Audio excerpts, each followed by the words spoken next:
Court Justice Kantanji Brown-Jackson.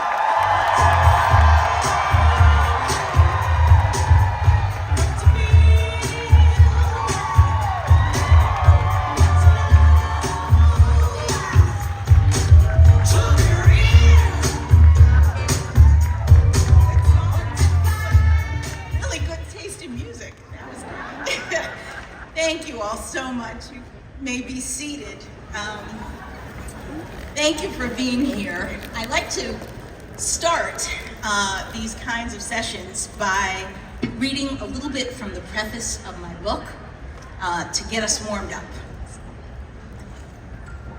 I had to keep reminding myself this moment was real.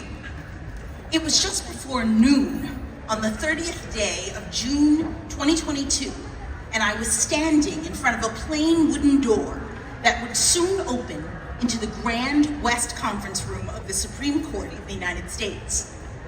My family was already inside. My husband, Patrick, our daughters, Talia and Layla, and my parents, Johnny and Ellery Brown, were there among the family members and friends who had gathered to witness my historic swearing in.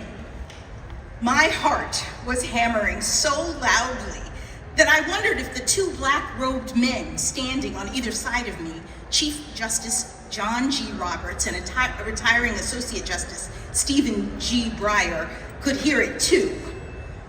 Only 2 hours before, they and the other 7 justices of the Supreme Court had issued their final decision of the 2022 term.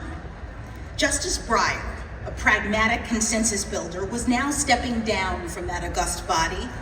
Having been privileged to serve as one of his law clerks more than 2 decades before, I would be stepping up in his place.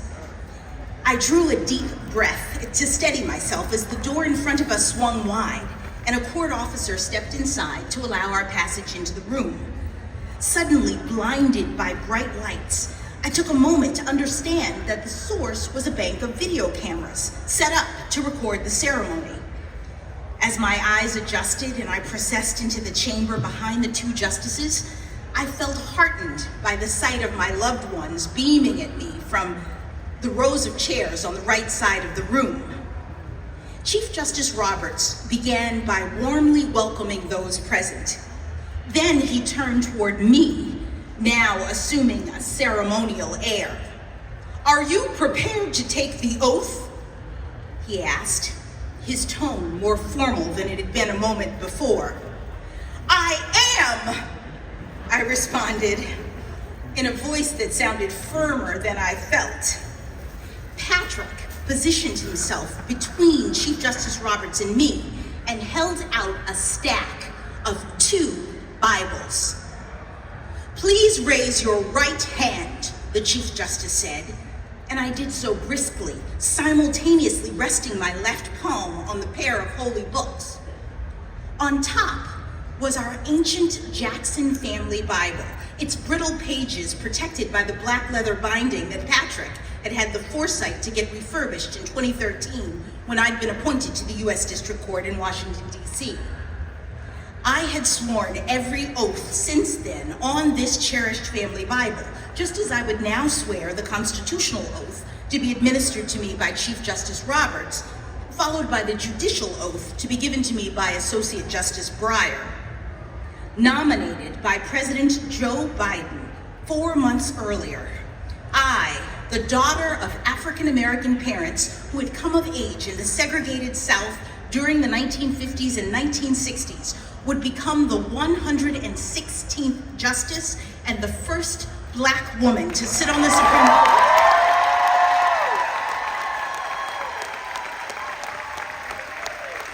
To sit on the Supreme Court in its 233-year history.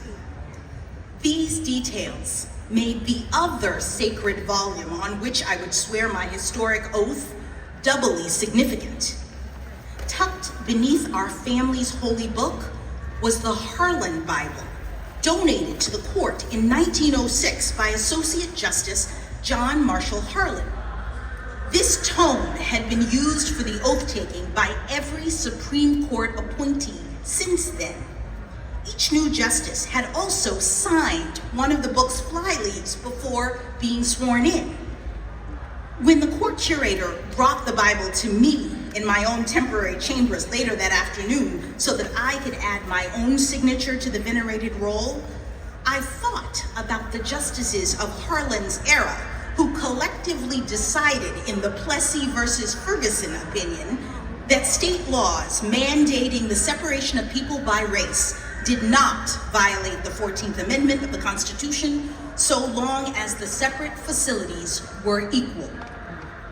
Harlan had been the sole dissenter in the notorious 1896 case, and now here I was, affixing my signature to his Bible in black fountain pen ink.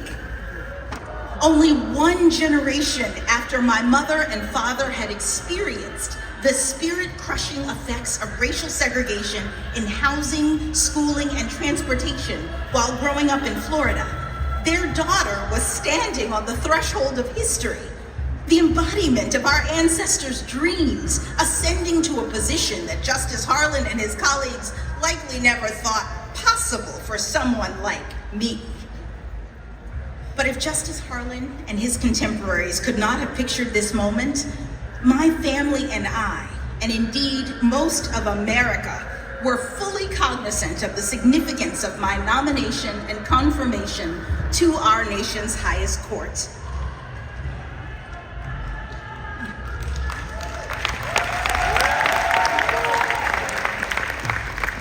In subsequent conversations with people across the country, I learned that I had been carried on a million prayers lifted up on my behalf since the day of my nomination.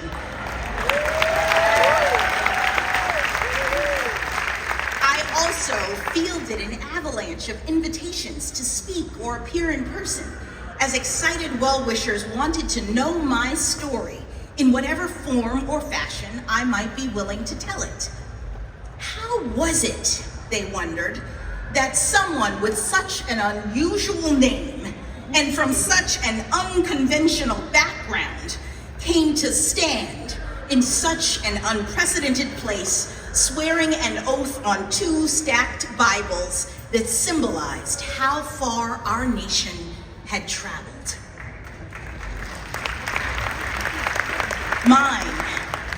Mine has been an unlikely journey in many respects. And my book is about that journey. I look forward to talking with you all about it here this afternoon.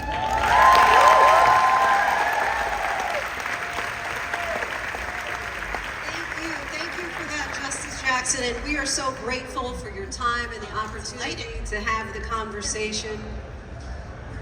Happy anniversary, because it was 3 years ago this past week that you were sworn in as the first Black woman to the Supreme Court. It's hard to believe, but yes. And I so vividly remember when President Biden was introducing you as a nominee, and you approached the podium, and among the first words you said was, "I do know that one can only make it this far by faith." That is true. And I think that must have resonated a lot with the people like me who grew up in church, and we sang the song, "We've come this far by faith." And that plays a big role in your story. Yes. Give us a sense of the role that faith plays in your life and your success and your trajectory. Well, I've come from, as you suggest, a family of faith.